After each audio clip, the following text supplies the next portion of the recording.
Y ahora tenemos la oportunidad de escuchar a Pepe Sánchez con un nuevo tema sobre la serie de apologética que ha venido desarrollando a lo largo de estos jueves. Pero antes de darle paso a Pepe, vamos a leer en el libro de Judas los versículos 3, 22 y 23. Capítulo 1 de Judas, versículos 3, 22 y 23. El versículo 3 dice así: Queridos hermanos, he deseado intensamente escribirles acerca de la salvación que tenemos en común, y ahora siento la necesidad de hacerlo para rogarles que sigan luchando vigorosamente por la fe encomendada una vez por todas a los santos. Y los versículos 22 y 23 dicen: Tengan compasión de los que dudan, a otros sálvenlos arrebatándolos del fuego, compadézcanse de los demás, pero tengan cuidado, aborrezcan hasta la ropa que haya sido contaminada por su cuerpo. Que el Señor nos ayude a entender su palabra y también a hacer su voluntad, cumpliendo su mandato de llevar su palabra por todas partes, en todo lugar, allí donde el Señor nos ha puesto. Vamos ahora a darle paso a Pepe Sánchez. Continuamos en este viaje por la fe cristiana, en el que estamos aprendiendo las bases para prepararnos y poder hacer una buena defensa de nuestra fe. Fíjense en los diferentes textos bíblicos que se están leyendo antes de comenzar estas sesiones. Nos ayudan a entender y a ver la importancia que le da la Biblia a la hora de estar preparado para presentar defensa de nuestra fe. Y no solamente eso, sino también nos hablan de cómo hacerlo, el propósito, el objetivo, la actitud que debemos de tener. Hasta ahora hemos hablado cómo la apologética nos puede ayudar a allanar el camino, a trazar puentes para ayudar a otros a acercarse a Jesús, respondiendo preguntas que tienen acerca de la fe. Preguntas que de alguna manera le han sido obstáculos para poderse acercar a Jesús. Hablamos también que la apologética no salva a nadie. Compartimos cómo la apologética trata de defender la fe, pero cómo nuestra vida, nuestro testimonio, nuestra manera de vivir lo que decimos que creemos es un punto de partida imprescindible a la hora de una buena apologética. Hoy vamos a hablar de la duda y cómo la apologética nos puede ayudar a calmar, a responder también nuestras propias dudas. Todos los seres humanos somos susceptibles a la duda, ¿o no? Lo planteo en forma de duda al mismo tiempo. La duda no es un problema que podamos decir que solamente incumbe a los cristianos. Es un problema del ser humano, de todas las edades, de todas las culturas, de todas las condiciones sociales. Porque no importa lo que creas, ya seas musulmán, ateo, judío, mormón o incluso cristiano, todos experimentamos duda en nuestra vida. Y esto se debe a que en ausencia de certeza siempre hay lugar para la duda. Y en muchas ocasiones la pregunta es: oye, ¿qué perspectiva acerca de la vida, del mundo, cierra mejor esa brecha de las dudas? Yo tengo la convicción que es el cristianismo quien lo hace. Es la perspectiva que nos da la fe cristiana, el cristianismo, la que cierra de la mejor manera esa brecha de duda. Y la idea es seguir mostrándolo a lo largo de estas sesiones que tenemos por delante. Vamos a pensar acerca de la duda. Y si pensamos en el principio, en el origen, pues nos vienen Adán y Eva a la cabeza. Y vamos a pensar juntos acerca de lo que ocurrió allí. En Génesis 3:1 leemos estas palabras: ¿de veras Dios les dijo? Y ahí comenzó una duda. La duda ha existido desde siempre, podríamos decirlo de esa manera, y puede ser para malo o para bueno. En este caso, en Génesis, Adán y Eva cayeron en la duda que les planteó el diablo y dudaron de Dios, dudaron de que si Dios les había dicho, lo que Dios les había dicho era realmente bueno para ellos. Y finalmente cayeron en el pecado. Y aquí encontramos una reflexión importante. Si Adán y Eva dudaron en el jardín del Edén, ¿cuánto más nosotros somos susceptibles a dudar en este mundo perdido, fuera del Edén? Lo importante, de todos modos, no es que dudemos o no, sino qué hacemos con esa duda. Lo que motiva esa duda es realmente lo importante.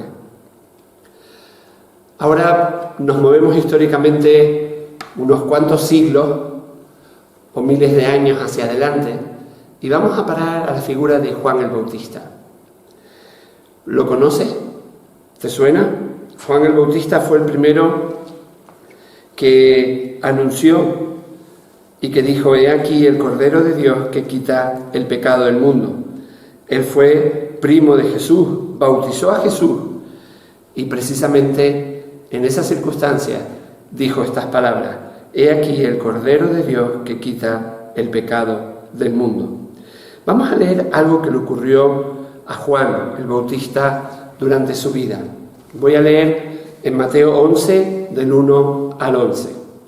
Puedes abrir tu Biblia, puedes tomar nota del texto que voy a leer. Mateo 11, del 1 al 11. ¿Lo tenemos? Y empieza así. Dice: cuando Jesús terminó de darle esas instrucciones a los 12 discípulos, salió a enseñar y a predicar en las ciudades de toda la región. Juan el Bautista, quien estaba en prisión, oyó acerca de todas las cosas que hacía el Mesías. Entonces envió a sus discípulos para que le preguntaran a Jesús: ¿eres tú el Mesías a quien hemos esperado o debemos seguir buscando a otro? ¿Eres tú o tenemos que seguir buscando a otro? Jesús le dijo: regresen a Juan y cuéntenle lo que han oído y visto. Los ciegos ven, los cojos caminan bien, los leprosos son curados, los sordos oyen, los muertos resucitan y a los pobres se les predica la buena noticia.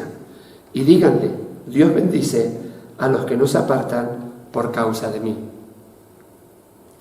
Mientras los discípulos de Juan se iban, Jesús comenzó a hablar acerca de él a las multitudes.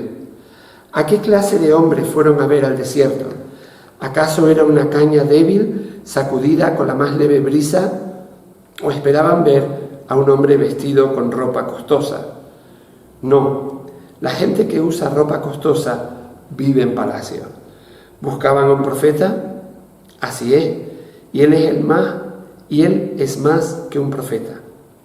Juan es el hombre al que se refieren las Escrituras cuando dice: mira, envío a mi mensajero por anticipado, y él preparará el camino delante de ti. Les digo la verdad, de todos los que han vivido, nadie es superior a Juan el Bautista. Y aquí vemos diferentes realidades. La primera es que Juan el Bautista luchó con la duda. Y si Juan el Bautista luchó con la duda, ¿cuánto más nosotros vamos a luchar con ella? Es cierto que Juan no era de un perfil medio, tanto en su forma de vestir, como en su forma de comer, como en los lugares que solía frecuentar, pero eso finalmente da igual, Porque para poder tener dudas o no tenemos que ser de una forma o de otra, sino que realmente, de alguna manera, nos implica a todos. Todos tenemos dudas. Absolutamente todos. Y Juan el Bautista, como dice el texto, estaba en la cárcel. Y de alguna manera estaba esperando que llegara en algún momento su muerte. Podríamos decir hoy en día que estaba en el corredor de la muerte, en la cárcel de Herodes, esperando a morir, y le surgieron dudas. Lo malo o lo bueno no estaba en ese hecho, sino en la motivación de la duda y qué hacer con ella. Juan podía plantearse dos cosas, como mínimo. Una, buscar una excusa para dejar de seguir a Jesús y buscar una salida para su situación. Dos, buscar respuestas que le ayudaran a seguir confiando en Jesús en medio de toda aquella situación difícil, complicada. ¿Y qué hizo Juan? Pues Juan envió a sus discípulos a Jesús para asegurarse si era realmente el que había de venir, si realmente era el Mesías. Y podrías plantearte en una lectura rápida que esto fue fácil para Juan, pero plantéate cómo una persona puede pasar de predicar en el desierto, de hablar públicamente, sin ningún problema, sin pelos en la lengua, acerca del pecado de los demás, denunciar el pecado de los demás, llamarlos a arrepentirse, llegar incluso a no tener miedo a ser encarcelado, a dudar, pasar de ese extremo a dudar de que si Jesús era el Mesías o no. Y eso nos hace pensar que somos frágiles como seres humanos, en todos los sentidos, y que hay circunstancias complicadas en la vida, como el momento que estaba pasando Juan, situaciones que nos indican quizás lo contrario a lo que creemos. Y como decía, no podemos olvidar lo frágiles que somos en todos los sentidos como seres humanos. El que cree que esté fuerte, mire que no caiga. Y esto es aplicable a todas las áreas de nuestra vida, a nivel intelectual, a nivel moral, a todos los niveles. Y Juan, el propósito, la motivación de Juan de mandar a sus discípulos a hablar con Jesús era que él quería seguir confiando, pero necesitaba respuestas. Él quería seguir confiando en Jesús, pero necesitaba poder responder algunas preguntas. Por eso envió a sus discípulos a Jesús con sus dudas. No tuvo que ser fácil, como decía antes. Él se estaba abriendo al hecho que sus discípulos supieran que tenía dudas, demostrar claramente que necesitaban a Jesús, de que él necesitaba a Jesús. ¿Cómo pudieron reaccionar los discípulos? Alguno podría haber dicho: oye, ¿qué haces, Juan? Creí que nos habías dicho que Jesús era el Mesías. ¿Tú no nos dijiste quién era el Mesías? ¿Tú no preparaste el camino para que creyéramos en él? Y ahora nos dice que vayamos a averiguar si lo es de verdad.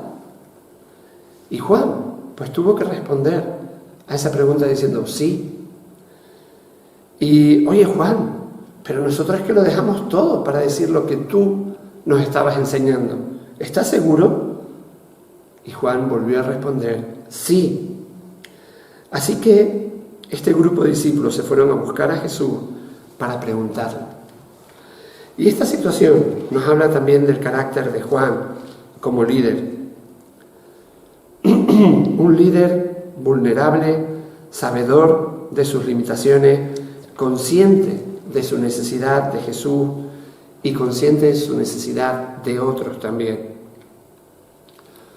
¿Cuántos líderes conoces que estén dispuestos a decir a sus discípulos que luchan con la duda, que necesitan realmente a Jesús cada día y que lo muestran con su actitud, con su forma de vida, que necesitan a los demás. Pues Juan el Bautista lo hizo. Él era real, él era auténtico, hasta lo más profundo. Y se mostró de esa manera.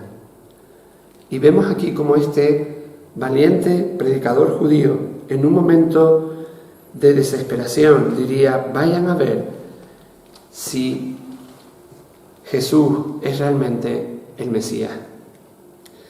Y cuando fueron a ver a Jesús y le preguntaron la duda de Juan, ¿cómo respondió Jesús? Dijo: Juan, ¿cómo es posible que puedas estar dudando? ¿No fuiste tú el que me bautizaste? ¿No escuchaste tú la voz del cielo? No, Jesús no reacciona de esa manera. Actuó precisamente como un buen apologeta cristiano, con amor, con gracia, explicando. Dice: vayan a decirle a Juan que los ciegos ven, que los sordos oyen, que los cojos caminan. ¿Qué estaba haciendo Jesús? Estaba dando prueba de que era el Mesías que vendría. Cuando leemos el Antiguo Testamento, el Mesías iba a ser uno que precisamente daría la vista a los ciegos, que ayudaría a los cojos a caminar, que daría oído a los sordos, que predicaría las buenas nuevas. Y Jesús estaba básicamente diciendo: vayan y díganle a Juan lo que está sucediendo. Vayan, dándole estas palabras de consuelo para fortalecerlo y para que él siga confiando. Y cuando los discípulos se fueron, Jesús siguió hablando de Juan: les digo la verdad, de todos los que han vivido, nadie es superior a Juan el Bautista. ¿Qué estaba haciendo Jesús en este momento? En primer lugar, Jesús fue capaz de discernir la diferencia entre la duda escéptica y la duda sincera, entre la duda antagónica y la duda auténtica, la duda que busca una excusa para no creer y la duda que busca una respuesta para poder seguir confiando. Juan necesitaba saber lo que estaba pasando para seguir confiando en Jesús y seguir adelante con él. Y no solamente eso, Jesús no entró en pánico, como decía antes, no se asustó. ¿Por qué? Porque Jesús nos ama, porque Jesús puede gestionar nuestras dudas, porque Jesús entiende que en momentos complicados necesitamos respuestas para confirmar que podemos seguir confiando. Quizás la Iglesia, como cuerpo de Cristo, no puede, o nosotros, yo mismo, no tenemos respuestas para todo. No las hay, nadie las tiene. Alguno diría: sí, no, nadie las tiene. Pero Jesús sí las tiene. Él sí es capaz de gestionar nuestras dudas. Jesús escuchó a los discípulos de Juan y les dio respuesta. Y habló de lo especial, confirmó lo especial que era Juan, el tremendo ministerio que estaba llevando a cabo. ¿Qué hacemos con nuestras dudas? Lo primero es preguntarnos si estamos en el camino de buscar justificación para hacer lo que queremos realmente o lo que nos da la gana, o para justificar nuestra vida al margen de la voluntad de Dios, o realmente estamos buscando respuestas para seguir confiando y creciendo en Jesús. A partir de ahí, podemos llevarle nuestras dudas a Jesús, porque Él sabe gestionarlas, porque Él nos escucha. Llevarle las dudas a Jesús significa ir a Él en oración, saber que hay una explicación para esa circunstancia, esperar en Él y confiar que Él puede gestionar nuestras dudas. Confío que el espacio de hoy nos haya dado respuesta a qué hacer con nuestras dudas, como también la apologética nos ayuda también a poderla gestionar, a poder seguir confiando, a poder seguir creciendo en nuestra fe. Amén.